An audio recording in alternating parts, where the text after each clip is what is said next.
It almost seemed as hot as hell itself on the afternoon of May 31st, 1986. But a blast of summer heat was what many people welcomed on a weekend as summer began. Not Hadden Clark.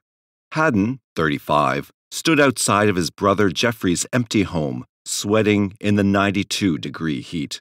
He was a wiry 6'2" tall who leaned against his Datsun pickup truck, feeling sorry for himself and getting angrier by the minute as the temperature soared. The house was eerily quiet. Everyone who lived there was gone, out and having fun. Jeffrey Clark, the only brother he had who wasn't in prison, had deserted him. Things were not going well for Hadden. He had been asked to vacate the room he rented at Jeff's house because he had masturbated in front of his young children. There were nephews and a niece. A few months before that, he had been arrested for shoplifting women's underwear at a local department store. Hadden didn't steal the bra and panties to give to a girlfriend. He stole them for himself. "I like my lady's clothing," he once told his mother. "Don't try and change me." Less than a year before, he had been bounced from the Navy. His discharge was a medical one. The doctors had diagnosed him as a paranoid schizophrenic. Hadden wasn't taking the medicine they prescribed for him either. He just didn't care. Then, just a week ago, his 6-year-old niece, Eliza, had called him a retard.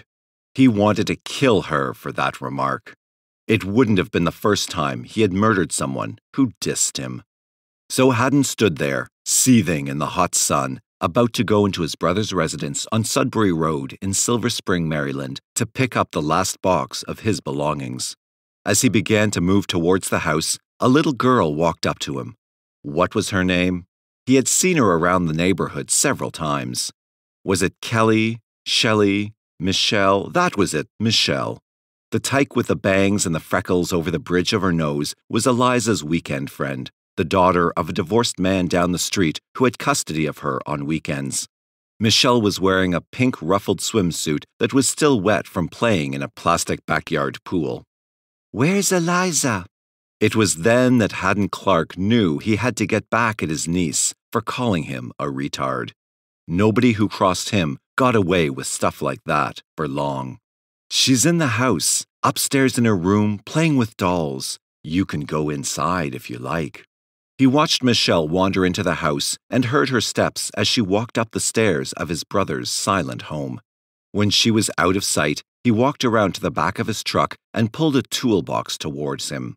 Hadden made his living as a chef, and inside the metal box were the tools of his trade, every kind of knife a commercial restaurant would ever need.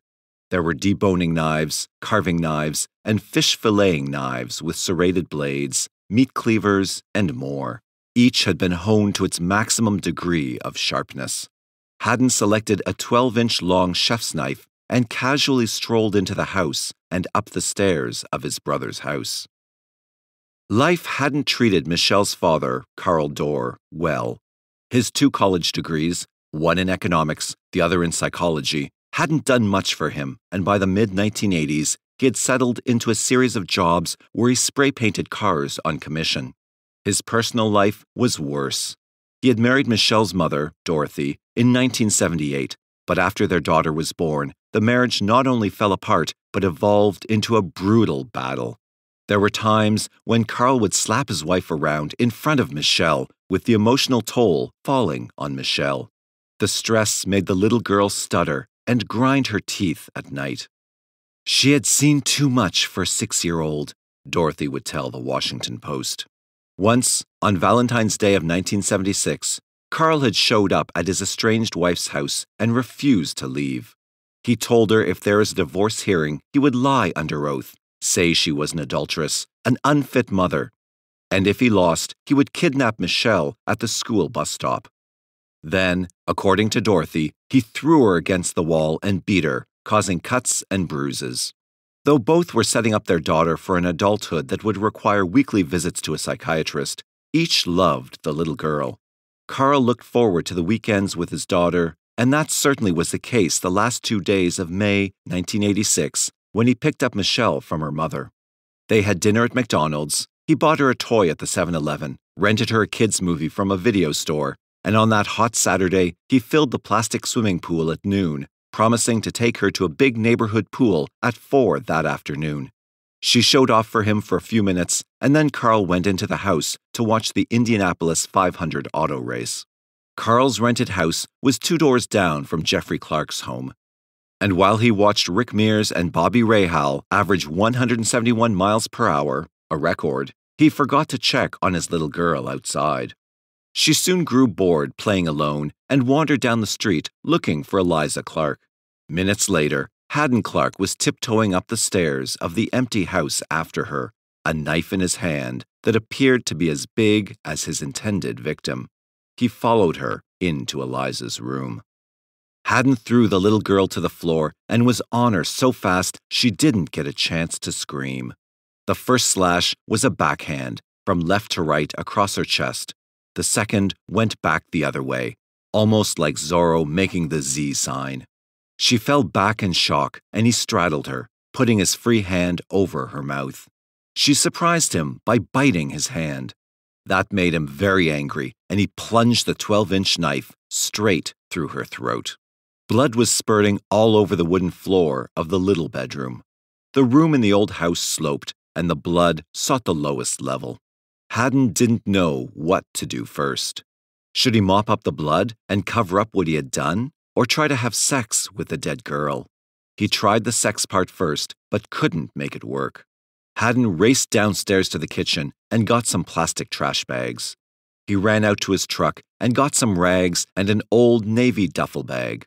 He was back upstairs in seconds. Hadden stuffed Michelle into a plastic bag and then inside the duffel bag. He fell to his knees, mopping up the blood as if he was swabbing the deck on one of the aircraft carriers he had served on. Everything that had blood on it was stuffed into trash sacks. His cleanup looked pretty good to his eyes.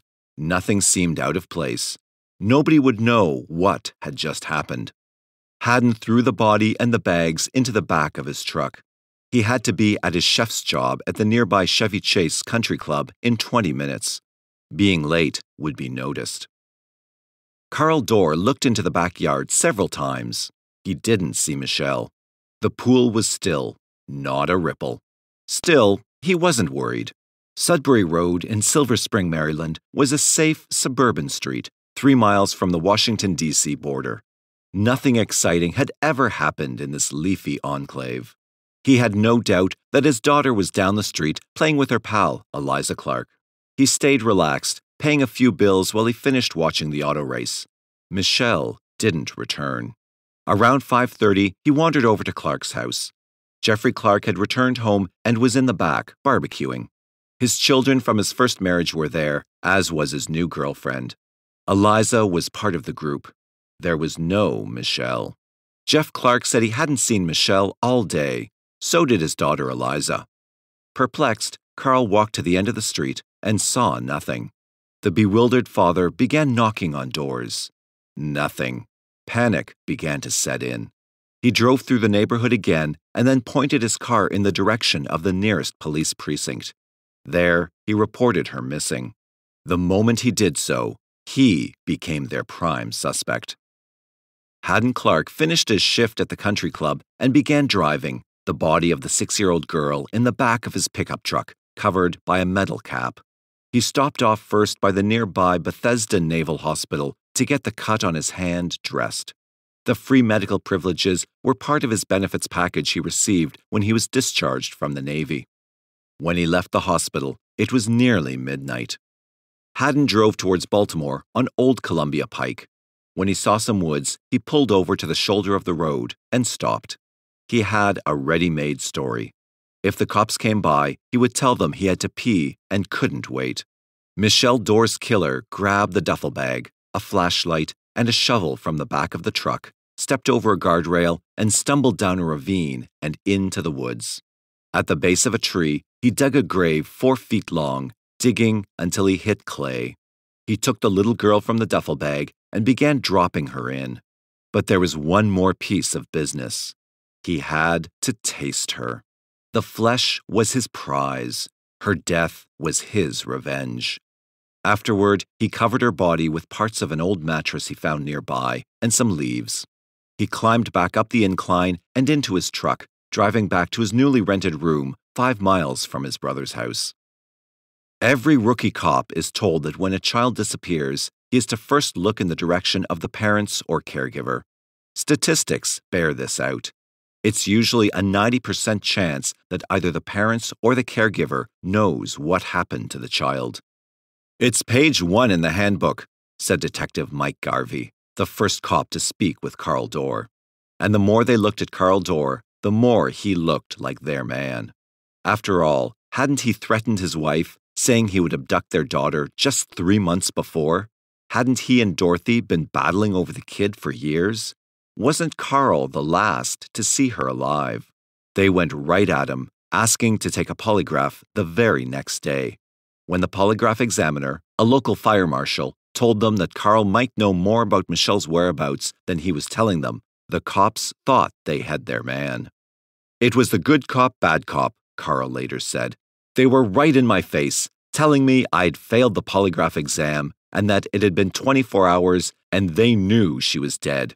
'We're going to find her,' they said. 'When we do, we're coming to get you.'" His estranged wife told the cops she thought he had done it too. She gave them an extra motive. Her estranged husband was trying to get out of paying her $400 a month in child support. Carl Dorr was caught inside a nightmare. When he told the police that he loved his daughter, they didn't believe him. He took a second lie detector test and passed easily. In an attempt to prove his innocence, he underwent hypnosis and took sodium pentothal, the so-called truth serum. None of this convinced the cops. But then, Carl may have been his own worst enemy. He snapped, and in a psychotic episode, told a psychiatrist that he had abducted and killed his daughter. "I started hallucinating," he recalled. "I couldn't take the pressure. My brain was soup." In his altered mental state, he began to believe that people on television shows were talking about him. He looked behind the set, and when he didn't see anything, he thought the police were altering his reception. The next day, Carl got into his car and drove to his father's grave. He began talking to his father's headstone. He thought the headstone was speaking back.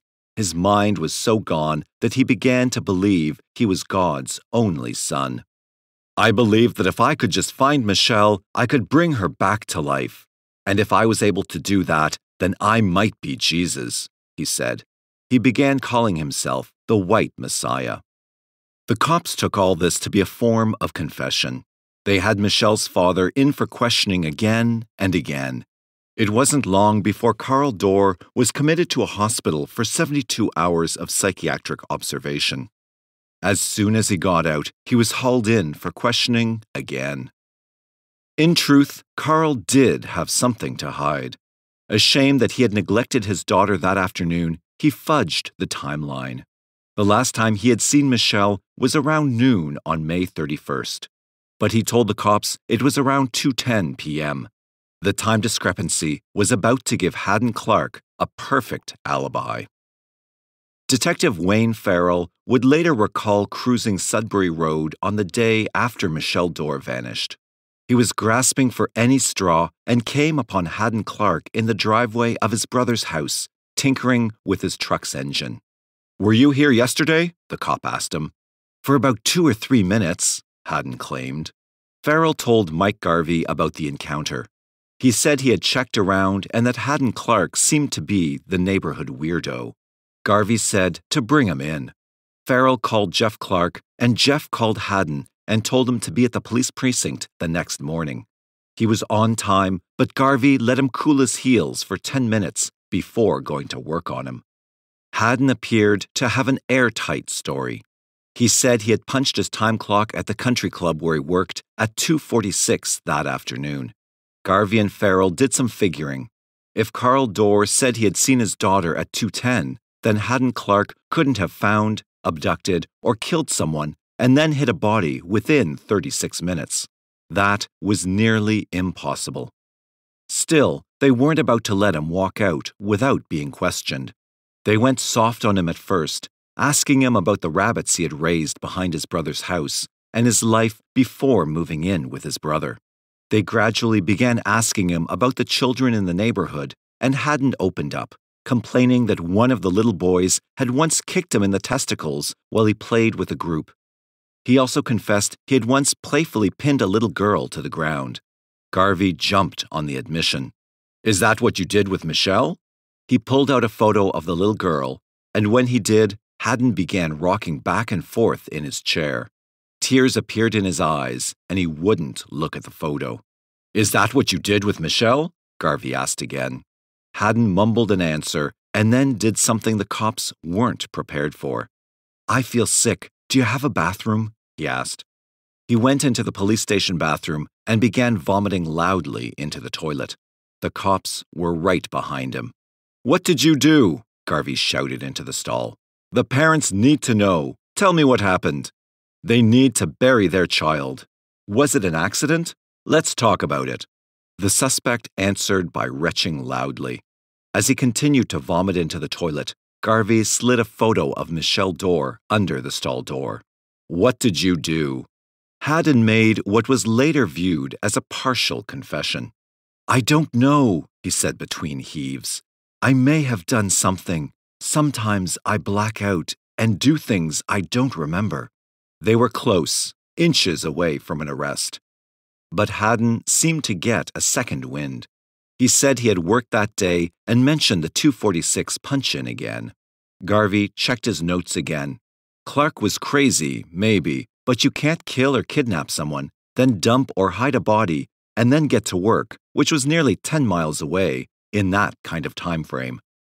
Carl Dorr had given his daughter's killer the perfect alibi, while, at the same time, directing the suspicion to himself because of his behavior. Hadden Clark would walk away to kill again. As for Michelle Dorr, it would be another 14 years until the mystery of her death would be solved and her body found. Most serial killers come from the bottom half of society. They grow up in poverty and have few opportunities. Parents or caregivers often abuse them. While Hadden Clark was abused, he was given many advantages, the results of being the progeny of a distinguished family. His mother, Flavia, boasted of being able to trace her lineage back to the voyage of the Mayflower and had direct descendants who were heroes in the Revolutionary War. Hadden's grandfather on his father's side served as the elected Republican mayor of White Plains, New York. His father, also named Hadden, would help invent clear clinging plastic wrap and fire-retardant carpeting. The Clark family was well off and well thought of by their neighbors. Despite all of this, the family had a deep secret. Both parents were alcoholics whose drinking often led to physical battles that were sometimes fought out in front of the children. Hadden, born in April of 1951, was the second child. His eldest brother, Bradfield, had been born a year earlier. Jeffrey Clark, the youngest brother, arrived in 1955. The last child, Allison, was born in 1959. She would run away from home as a teen and later break ties with her parents, telling an investigator, "I never had a family." The Clark family bounced around Connecticut and New Jersey as Hadden was growing up, rarely staying in any place for more than a year. Hadden's father, who had both an MBA and a PhD in chemistry, never seemed satisfied with his employers, always searching for more money. Bradfield was a handful from the start and became involved with drugs as a teen. Though he would receive 2 university degrees and be highly thought of in the new world of computers, the Clark genes would be his downfall. In 1984, during a night of drinking and drugs, he would murder his date, a beautiful 29-year-old woman named Patricia Mack. After banging her head against a brick cinder block and strangling her, he would cut up her body into 11 pieces in his bathtub, cook parts of her breasts on his barbecue grill, eat them, and then stuff the remaining body parts into plastic bags. Like Hadden, he intended to bury the body, but grew remorseful, attempted suicide, and then called the police. He received 15 years to life and is still serving time at Pleasant Valley State Prison in California. Jeff, the youngest brother, would have other problems. After earning a degree in microbiology at Ohio State University, he married a childhood sweetheart, and the two made their way to the Maryland suburbs of Washington, where a position at the Food and Drug Administration awaited. They settled into a quiet house on Sudbury Road in Silver Spring and had 3 children before the marriage turned ugly and divorce actions were filed. Marcia accused Jeff of physically abusing her twice, and he was convicted of one of the charges, earning a suspended sentence. If the 3 other Clark children had difficulty in their lives, with Bradfield eventually committing the ultimate offense, they paled alongside Hadden. He seemed to have been born evil and liked to hurt people. Children usually ran the other way when he showed up, and those who dared cross him often found their family dog or cat deposited on their doorstep, decapitated. Once, when Jeff and Hadden were learning to ride their bikes without hands, Hadden grabbed his handlebars and deliberately rammed his brother. Jeff hit the sidewalk head first and began bleeding profusely from the head. Hadden hurried home to tell his mother, Flavia. "There's been an accident," he told her. "But don't worry, the bike's okay." He didn't mention his brother's injuries. "My brother's sense of reality was always a little askew," Jeff said years later. Flavia Clark at first blamed her son's strange behavior on a bad forceps delivery. Then she thought he had cerebral palsy and took him to an expensive clinic. His father had no such illusions. After a few drinks, he began to refer to his son as the retard. Since Hadden was the second child and the couple had wanted a girl, his mother often dressed him in frilly girls' clothing. A taste for female clothing was implanted in him, as was the name Kristen. His mother addressed him by that name when she was drunk. Yet Hadden did not test as mentally deficient. In fact, he could appear to be a genius when it came to chess, a game that required thinking and concentration. On the other hand, emotionally, he was a small child who lashed out physically when he was publicly criticized. The only place where he felt a degree of normalcy was at his grandparents' retirement estate. After his term as mayor of White Plains, his grandfather had purchased a dream house at the edge of a town called Wellfleet on Cape Cod. Nobody called him a retard there, and it became as close to heaven on earth as Hadden Clark would find. "The days we spent there were the most wonderful time of Hadden's life," Jeff once said.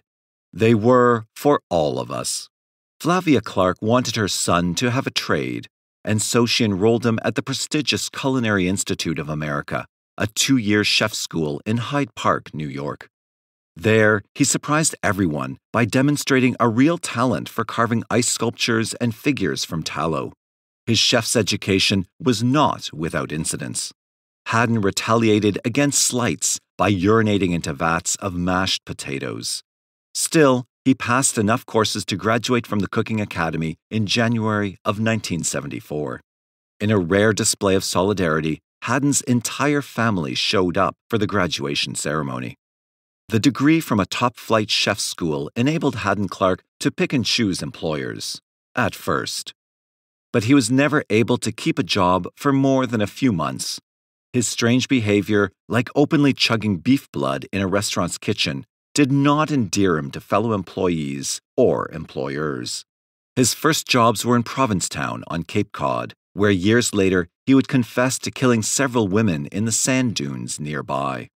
On one such occasion, he claimed to have murdered a young woman by burying her nude under a sand dune after first removing her hands at the wrists.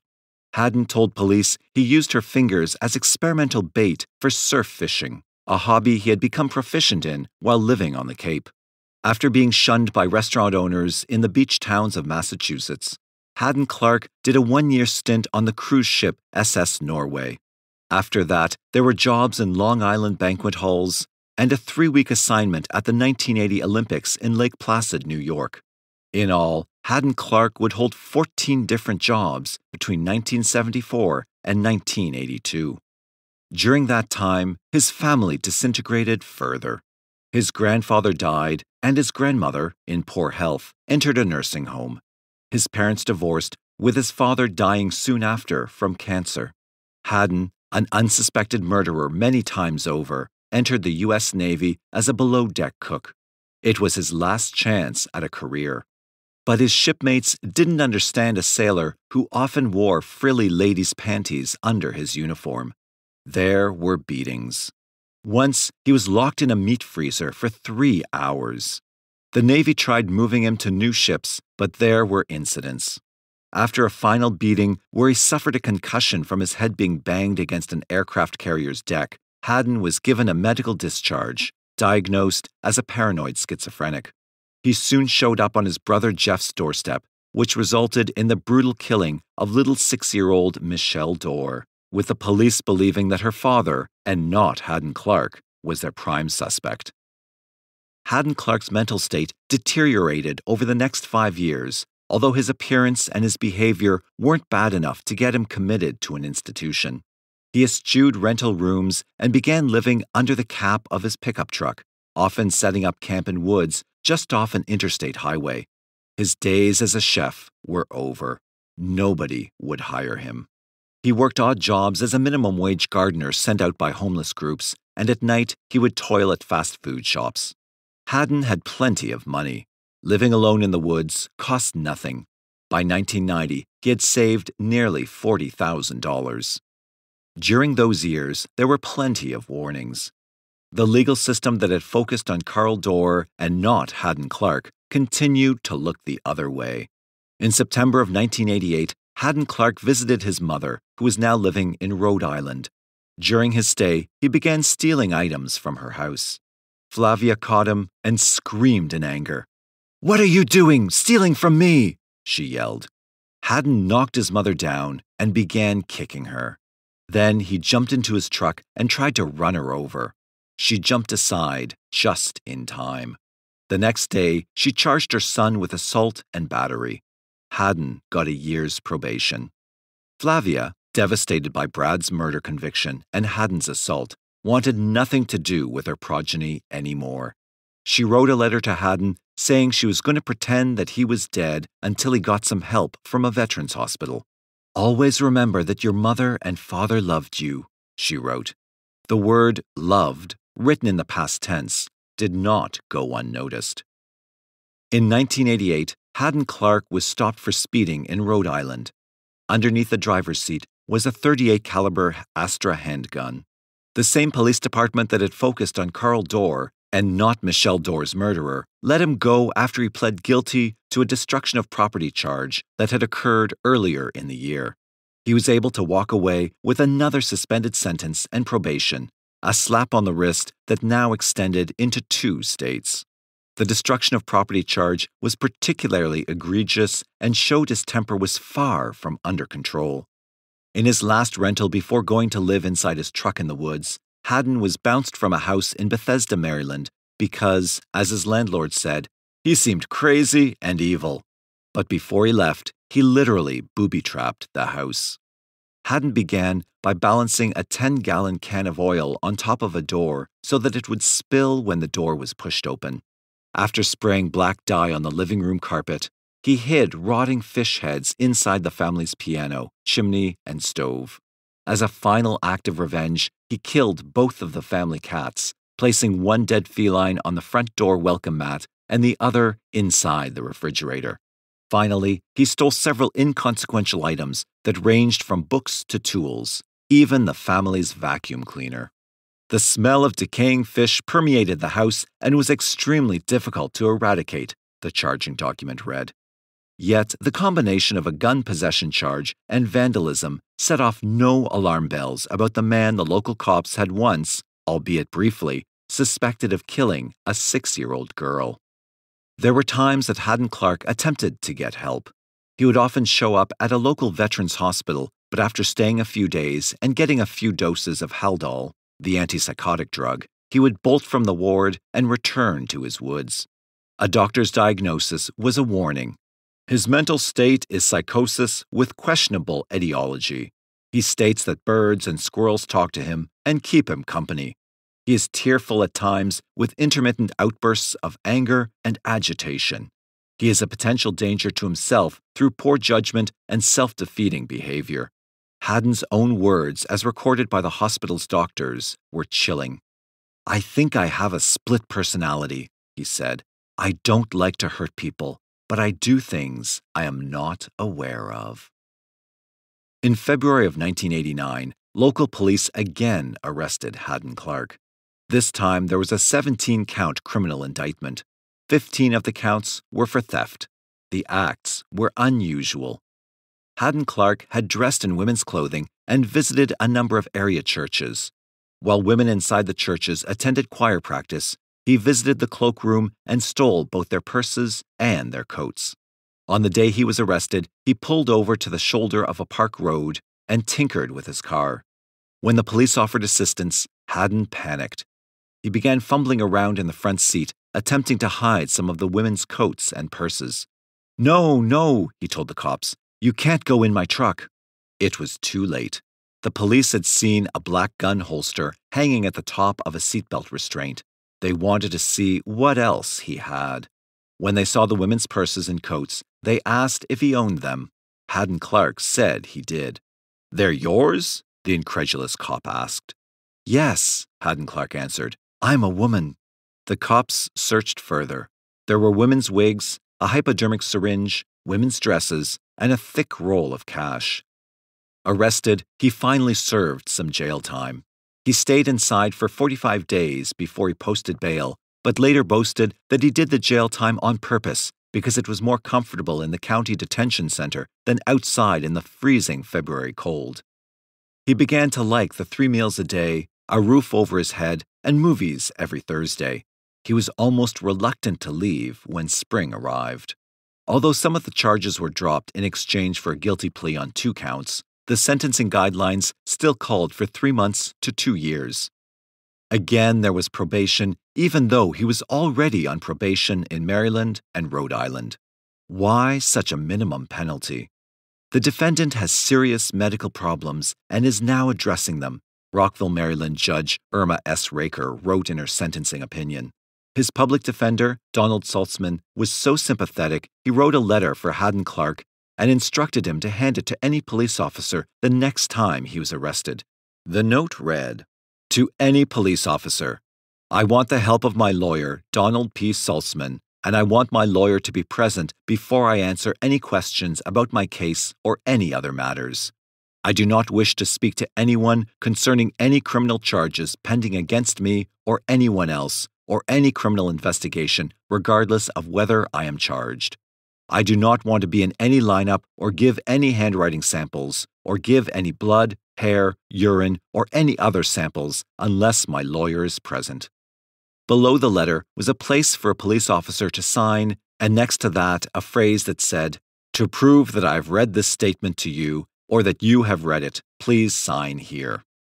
Hadden Clark was a walking time bomb, and now had a get-out-of-jail card in his back pocket. The courts and the public defender's offices were doing everything possible to keep him on the streets of Maryland and giving him every opportunity to kill again. He would do so very shortly, and the beautiful young woman who would be his victim would die a needless, terrible death because of it.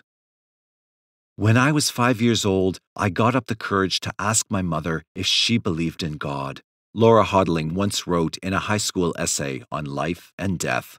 "She said no, and some things that I didn't understand.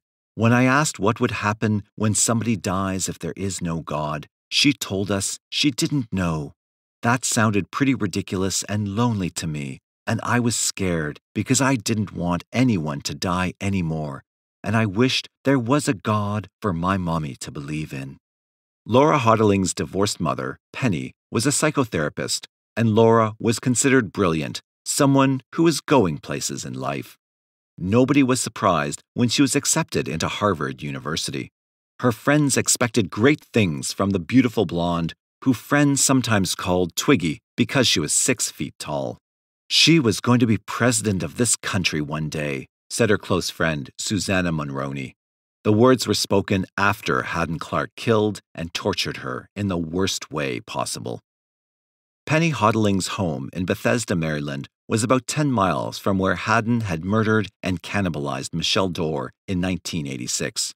Penny liked to help the unfortunate and thought she was doing a good deed when she hired what she thought was a homeless man from a local church organization in early 1992. She needed a gardener, and Hadden proved to be a good worker that soon cleaved to her as if she was his mother. Hadden tended her zinnias and pruned her perennials so well that she began to give him the run of the kitchen. He was allowed to make himself a coffee and use the bathroom while working without asking. Penny was trusting and perhaps not very observant. When a graduated strand of pearls disappeared, she didn't confront her employee. She also failed to notice that her underwear and other clothing were being stolen, one piece at a time. Penny had once complained to Hadden about some missing gardening tools, and her employee had blown up and yelled at her. Maybe she was being too hard on him, she thought at the time. Laura returned home from her Harvard graduation in the summer of 1992. For Hadden, who had become mentally and emotionally affixed to Penny, it seemed that Penny now had another child. She also appeared to like this child more than him. Within days, Hadden Clark was plotting revenge. In mid-October, Penny Hodling told Hadden she would be going away to a conference for a week. She gave him the exact dates, from the 17th to the 25th. That was all Hadden Clark needed. The next day, he visited a local hardware chain and purchased 2 rolls of duct tape, some braided rope, and some nylon cord. In the left-hand corner of the check he used for his purchases, where the word memo was printed, he wrote, Laura. That Saturday, the 17th of October, Laura went to a horse meet near Middleborough, Virginia. A gala dinner party followed the event afterward. The next day, she slept in and then watched a Sunday NFL football game with her older brother Warren and his housemate. She had taken a temporary job in Washington until she decided whether to go on to law school or become a teacher.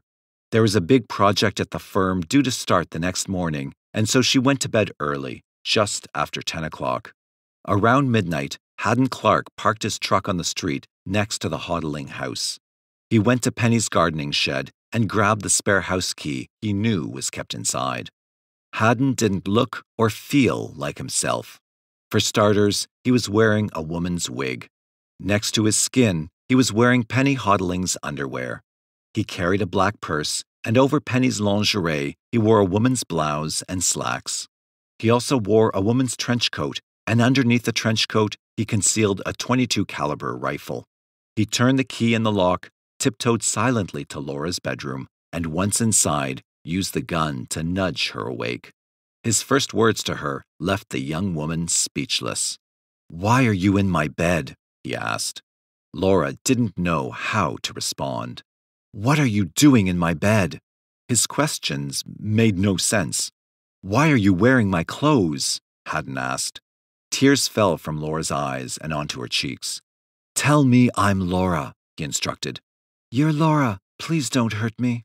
Hadden asked Laura Hodling to swear on the Bible that he was Laura. She did.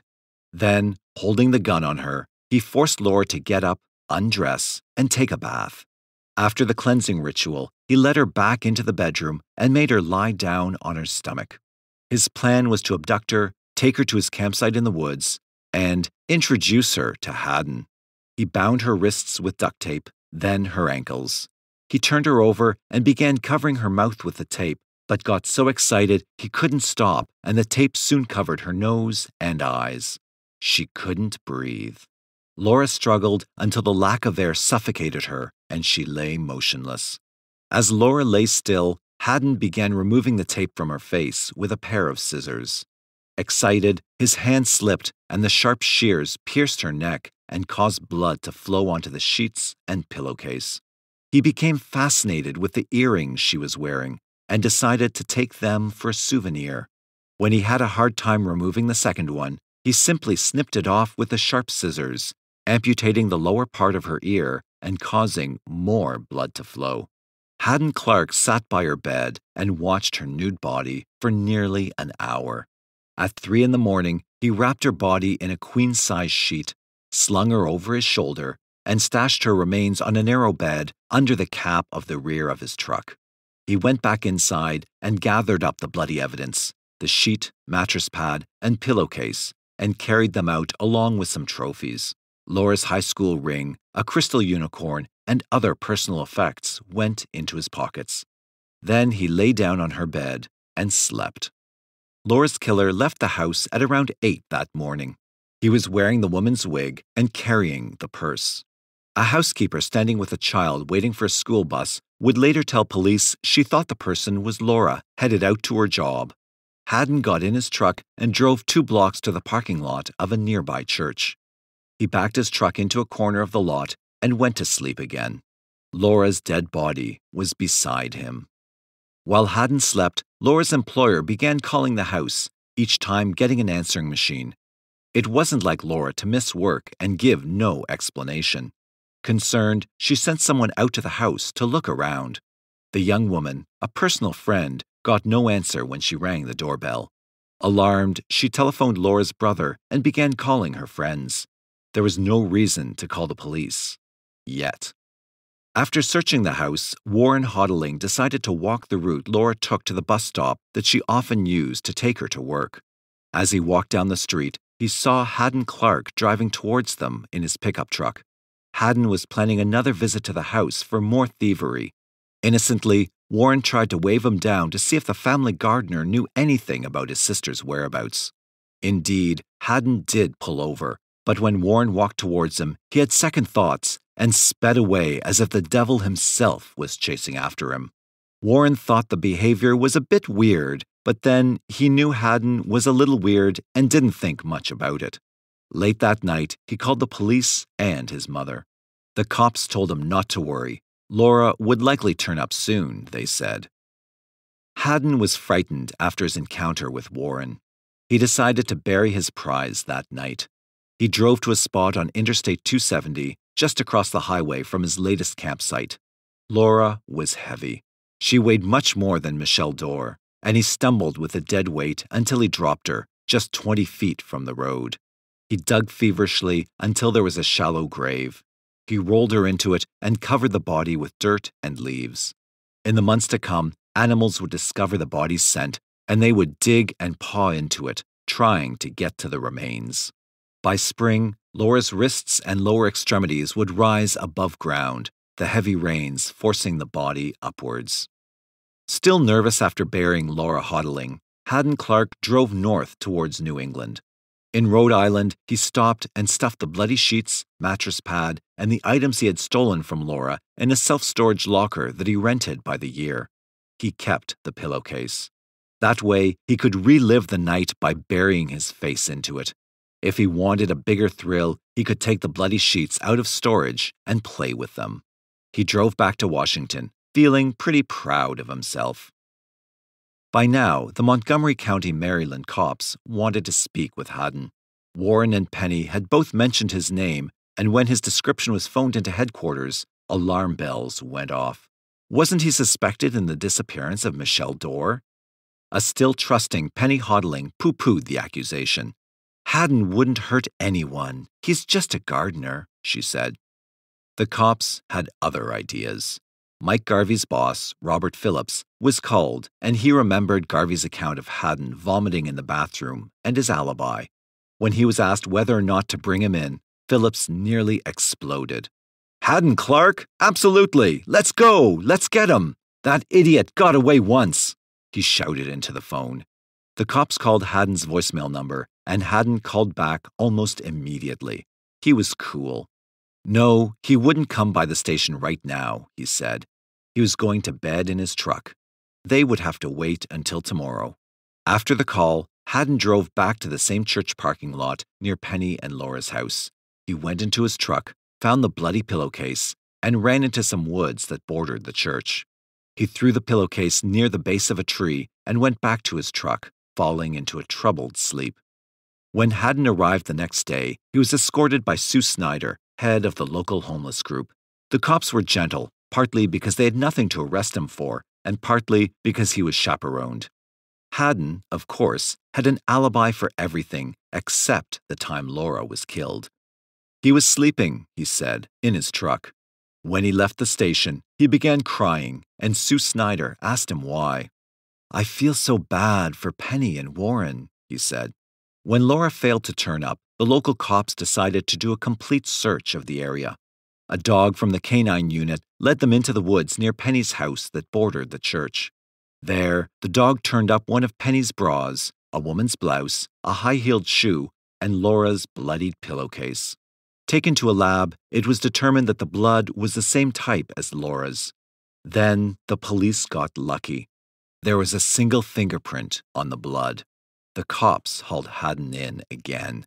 "I'm just a homeless man," he blubbered when apprehended. "I don't have any friends. I'll be jobless after this."